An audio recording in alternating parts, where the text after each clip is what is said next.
आज का टॉपिक जो है वो ब्लड का कार्य है। जैसे कि जब स्प्लीन को ठीक कर दोगे तो अपने आप मलेरिया बुखार जो है ख़त्म हो जाएगा। तो इसलिए जो है मलेरिया बुखार का इतना लंबा इलाज चलता है 1 महीने। जब वो चिकन का गला काटते हैं तो वहाँ पे जब ब्लड बाहर निकलता है तो धीरे धीरे पूरा ब्लड निकलने के बाद में धीरे धीरे वो ठंडा होने लगता है मीट। तो धीरे धीरे एक ऐसा समय आता है कि जब आप वहाँ से खरीद के, जब वो काटता है तब तो गर्म रहता है, लेकिन जब उसको आप घर लेके आते हैं तो आप उसको टच करेंगे तो वो ठंडा रहेगा मीट। आज का टॉपिक जो है वो ब्लड का कार्य है। जैसे कि हम लोगों का, हमारे शरीर का, हमारे बॉडी पार्ट का, सब चीज़ का अलग अलग कार्य है। जैसे कि हमारे हैंड का कार्य है किसी चीज़ को उठाना, पकड़ना, रखना, तोड़ना, मरोड़ना, ये चीज़ें होगी। लेकिन हमारे पैर का कार्य है यहाँ से वहाँ तक गमन करना, चलने का कार्य होता है। तो सेम टू सेम हमारे जो शरीर के अंदर, जैसे कि हमारे शरीर में जो है आमाशय होता है, ये भोजन को विखंडित करता है। आमाशय में जिसमें HCl भरा रहता है तो ये भोजन को विखंडित करता है, जो वायरस हैं उनको मारता है। इसके बाद में जब भोजन छोटी आंत में जाता है तो उसको तोड़ने का काम करती है, जिसमें एमाइलेज और जो है ATGC निकलता है। ये सब चीज़ें एंजाइम निकलती हैं। बड़ी आंत में पानी का अवशोषण होता है। सेम टू सेम जो हमारा शरीर में ब्लड बनता है, इसका कार्य क्या होता है? तो इसका कार्य जो होता है, ये 3-4 मुख्य कार्य होते हैं। अगर ब्लड को निकाल दें तो हम जीवित नहीं रह सकते हैं। तो समझ लेते हैं कार्य क्या होता है। फर्स्ट जो होता है कार्य, ये भोज्य पदार्थों का परिवहन करता है। जैसे कि हम लोग खाना खाए, मान लीजिए जैसे कि हमने रोटी खाई, चावल खाया, लड्डू खाया, छेना खाया, बर्फी खाया, कुछ भी खाया आप, तो खाया तो सबसे पहले कहाँ गया? वो हमारे आमाशय में गया। आमाशय में यहाँ पे उसका जो है विखंडन हुआ, कुछ टूटा और उसके बाद में भोजन को अम्लीय बनाया गया, वहाँ पे वायरस को ख़त्म किया गया। उसके बाद में फिर गया छोटी आंत में। छोटी आंत से पहले जस्ट उसके मुख पे वहाँ से निकलता है, क्या निकलता है? पित्तरस। क्या निकलता है? पित्तरस। किससे निकलता है? एक्रिस निकलता है। तो पित्तरस निकलता है, पित्तरस से मिला और वहाँ पे उदासीन हो गया। फिर छोटी आंत एक्सेप्ट की, उसमें से ATGC निकला। ATGC निकला एंजाइम। उसके बाद में अगर आपको ATGC के बारे में अधिक जानकारी चाहिए तो लिंक आई बटन पर दिख रहा होगा, नहीं तो एंड स्क्रीन पे वो वीडियो बन जाएगी, नहीं तो डिस्क्रिप्शन में उसका लिंक मिल जाएगा। तो आप क्लिक करके पूरी वीडियो देख लेना। इस वीडियो को देखने के बाद में वहाँ इसके बाद में ATGC निकलेगा, वो उसको तोड़ेगा। तोड़ने के बाद में छोटी आंत एकदम लास्ट छोर पे मिलेगा। क्या मिलेगा? अंगुली नुमीय संरचना, जिसको बोलते हैं चूसक। तो वो वहाँ पे ग्लूकोज को और जो है और सब चीज़ों को चूस के किस में फेंक देगा? ब्लड में फेंक देगा। अब ब्लड में फेंक दिया वो। इसके बाद में अब ब्लड क्या करता है? हमारे हर एक कोशिका को देने के लिए जाता है, क्योंकि हमारे हर एक बॉडी को कोशिका चाहिए। क्योंकि कोशिका में क्या होता है? माइटोकॉन्ड्रिया। जैसे कि हमने कोशिका वाले चैप्टर में आपको ये पढ़ाया था कि कोशिका की संरचना ऐसे होती है, उसमें माइटोकॉन्ड्रिया होता है, न्यूक्लियस होता है, लाइपेज होता है और सेंट्रोसोम हो गया। ये सब चीज़ें होती हैं किसमें? कोशिका में। लेकिन जो माइटोकॉन्ड्रिया होता है, यही मेन होता है जो ऊर्जा बना के कार्य करता है। क्योंकि हमारी कोशिका तो ऐसे बैठी नहीं रहेगी। जैसे कि कोई इंजन होगा, मोटरसाइकिल हो गया, मोटरसाइकिल साला पेट्रोल निकाल दीजिए, आप चलाइए, उसको चलेगा? नहीं चलेगा ना। क्यों नहीं चलेगा? क्योंकि उसको ईंधन चाहिए, जलने के लिए, खाने के लिए कुछ चाहिए, तभी तो वो आगे कार्य करेगा। तो सेम हमारे हर एक कोशिकाओं को खाने के लिए कुछ चाहिए, तभी तो वो कार्य करेगी, ऊर्जा बनाएगी, तभी तो वो आगे कार्य करेगा। तो वैसे हमारे हर एक कोशिका में क्या होता है? माइटोकॉन्ड्रिया होता है। क्योंकि अगर आप यहाँ से एक भी कोशिका को खींचेंगे, वैसे तो आप एक कोशिका को देख नहीं सकते। जो आपको ये शरीर दिख रहा है ना, ये क्या दिख रहा है? ऊतक दिख रहा है। क्या दिख रहा है? ऊतक दिख रहा है। तो कोशिका को आप पहली बात खींच नहीं सकते। अगर खींच भी लेंगे माइक्रोस्कोप लगा के, तो उसके अंदर में माइटोकॉन्ड्रिया होता है। तो उसको क्या चाहिए? ये ग्लूकोज चाहिए और क्या चाहिए? ऑक्सीजन चाहिए। तो ब्लड जो होता है वो ऑक्सीजन ले जाता भी देता है और ग्लूकोज भी देता है। तो ग्लूकोज जो होता है आसानी से जल जाता है। तो इसलिए इंसान को ग्लूकोज में प्राथमिक जो उपचार होता है वो ग्लूकोज के। जैसे कि मान लीजिए आपको दस्त होने लगी, आपका आसारा पानी चला गया, तो पानी निकलने के साथ साथ आपकी एनर्जी भी गई ना। एनर्जी गई तो आपको क्या, डॉक्टर के पास जाओगे तो सीधा सलाइन चढ़ा देता है। उसमें होता है सोडियम, जल में होता है सोडियम। उसके बाद में आपको जो है ग्लूकोज भी उसमें मिला देता है मिक्सचर करके। और जो सिर्फ खाली बोतल रहता है उसमें सोडियम रहता है, सोडियम प्लस वाटर। तो इसलिए क्योंकि माइंड, हमारा ब्रेन जो होता है, अगर हमारे दिमाग में पानी कमी हो जाएगी तो ब्रेन जो होता है सोडियम से कार्य करता है। क्योंकि उसमें जो है कोशिकाओं का कनेक्शन नहीं रहता है। सोडियम से सूचनाएं आदान प्रदान होती हैं किसमें?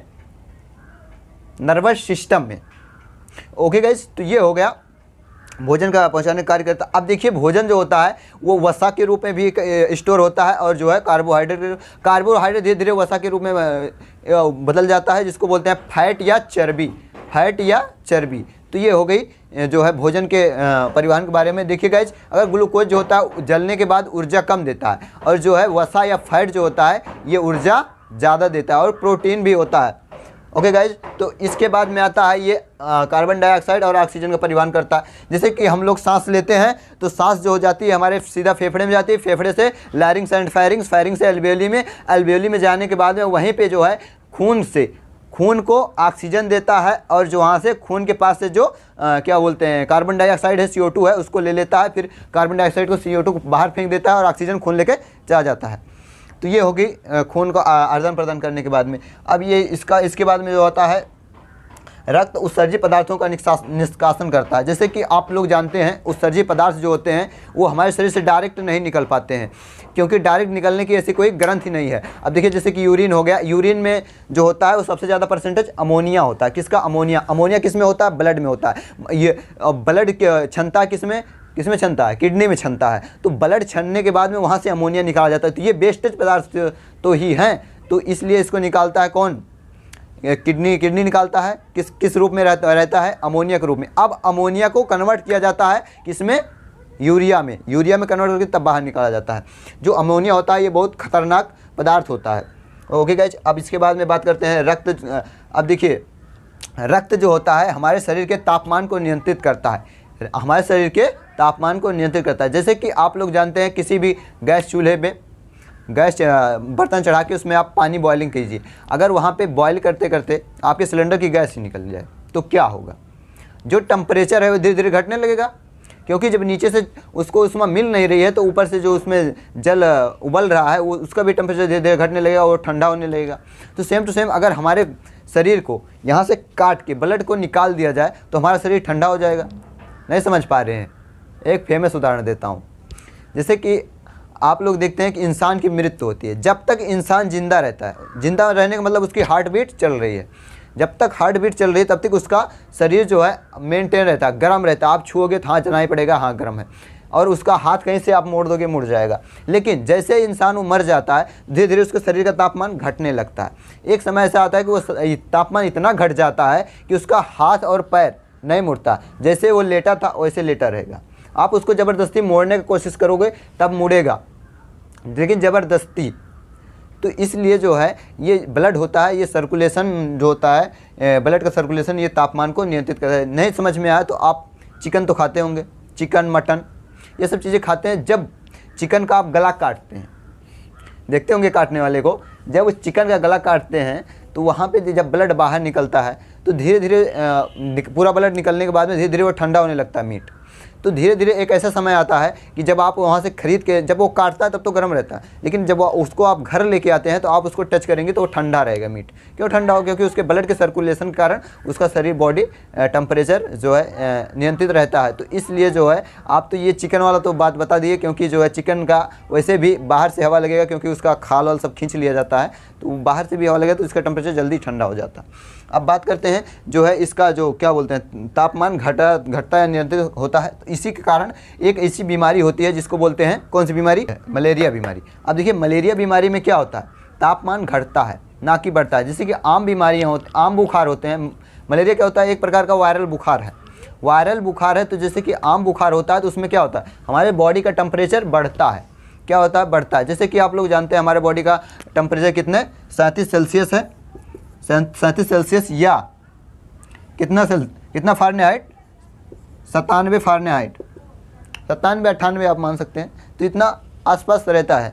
तो इससे जब टेम्परेचर बढ़ने लगेगा, यानी कि इसका टेम्परेचर हाई होने लगेगा, तो नॉर्मल बुखार होता। अगर वहीं पे आप जस्ट देखिए टेम्परेचर लो हो रहा है तो आपको बुखार की कंडीशन में हो रहा है, टेम्परेचर लो हो रहा है तो मलेरिया बुखार में होता है, और आपको ठंडी ज़्यादा लग रही है, आपका शरीर कांप रहा है, कितना भी आप ओढ़े हो तब भी आपका शरीर पूरा कांप रहा है, तो वहाँ पे मलेरिया बुखार होता है। अब देखिए ये क्यों आपको ठंडी लगती है? इसलिए लगती है क्योंकि मलेरिया बुखार में कौन सा अंग प्रभावित होता है? स्प्लीन। स्प्लीन जो होता है वो ब्लड बैंक होता है, ब्लड बैंक होता है, और उसको ब्लड का जो है डेड पॉइंट भी कहते हैं, यानी कि जिसको ब्लड का कब्र भी कहते हैं। तो इसलिए जो है हमारा ब्लड जो होता है वो 120 दिन ज़्यादा जीवित रहता है।